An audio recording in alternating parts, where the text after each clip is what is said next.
আচ্ছা, এরকম অনেক সার্কিট পাওয়া যাবে যেখানে আসলে দুইটা রেজিস্টর সিরিজে আছে নাকি প্যারালালে আছে নাকি কোনো কম্বিনেশনেই নাই, এটা বুঝতে হবে। সো এটা বোঝার একটা কমন টেকনিক হচ্ছে এই অ্যাপ্রোচটা, মানে সব জায়গায় অ্যাপ্লাই করলেই মোটামুটি হয়ে যায়। সেই অ্যাপ্রোচটা হচ্ছে আমরা যে কোনো একটা বিন্দুকে ধরে নিব ভিএ, অর্থাৎ এই বিন্দুর বিভব হচ্ছে ধরে নিলাম ভিএ। এখন আমরা কি করব, আমরা দেখব যে আমি যদি এইখান থেকে এই পথে আসি তাহলে এই বিন্দুর বিভব হবে হচ্ছে ভিএ। কেন? কারণ খেয়াল করে দেখো মাঝখানে কোনো রোধ নাই। তো রোধ যদি না থাকে তাহলে কিন্তু একটা বিন্দুর বিভব চেঞ্জ হয় না। তার মানে এই বিন্দুর বিভব হচ্ছে ভিএ অ্যান্ড এই বিন্দুর বিভব হচ্ছে ভিএ। রোধ না থাকলে বিন্দুর বিভব চেঞ্জ হয় না। কিন্তু আমরা দেখতে পাচ্ছি এই বিন্দু থেকে যদি আমরা বাম দিকে যাই তাহলে কিন্তু এখানে একটা রোধ চলে আসছে। রোধ যখনই চলে আসবে তখনই কিন্তু বিন্দুর বিভব চেঞ্জ হয়ে যাবে। তো আমি ধরে নিলাম এই বিন্দুটার বিভব হচ্ছে বিভি। তো কি জন্য বিন্দুর বিভবটা চেঞ্জ হয়ে গেছে, কারণটা খুবই স্বাভাবিক। আমরা জানি কারেন্ট মানে চার্জ, চার্জের ফ্লোই তো অ্যাকচুয়ালি কারেন্ট, তাই না? তো চার্জ যখন ফ্লো করবে একটা রেজিস্টরের ভেতর দিয়ে, তখন তাকে কিছু শক্তি ব্যয় করতে হবে, তাই না?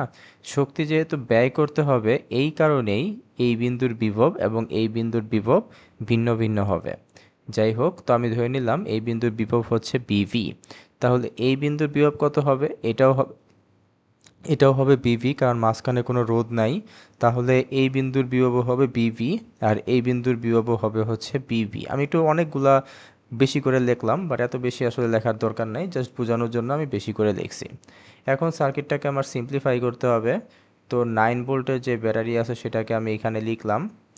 আচ্ছা, কে মানে কি, এটা অনেকে জিজ্ঞাসা করতে পারে। কে মানে হচ্ছে অ্যাকচুয়ালি কিলো। তার মানে আমি যে এখানে 1K ওহম লিখছি এটা মানে হচ্ছে 1000 ওহম। আমি যে এখানে 2K ওহম লিখছি এটা মানে হচ্ছে 2000 ওহম। ওহম।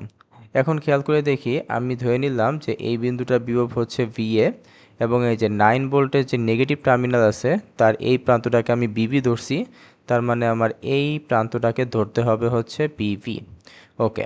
এখন আমি দেখতে পাচ্ছি যে এই যে 1K রেজিস্টরটা তার এক পাশে এ আর এক পাশে বি। তাহলে আমি কি করব, আমি এখানে 1K রেজিস্টরটা আঁকবো অ্যান্ড তার এক পাশে লাগিয়ে দিব এ, আরেক পাশে লাগিয়ে দিব বি। ঠিক একইভাবে এখানে যে 2K রেজিস্টরটা আছে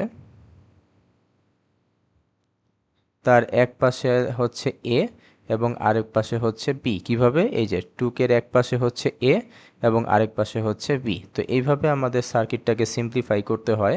তো আমরা এখন খুব সহজেই বুঝতে পারছি যে এরা দুইজন সমান্তরালে আছে।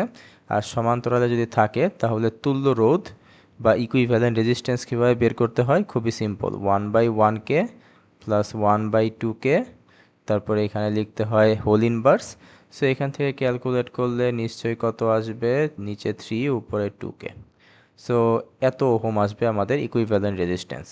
এখন আমার একটা কোশ্চেনটা হচ্ছে আমি কারেন্ট কিভাবে বের করব? সো কারেন্ট বের করার ওয়ে কি?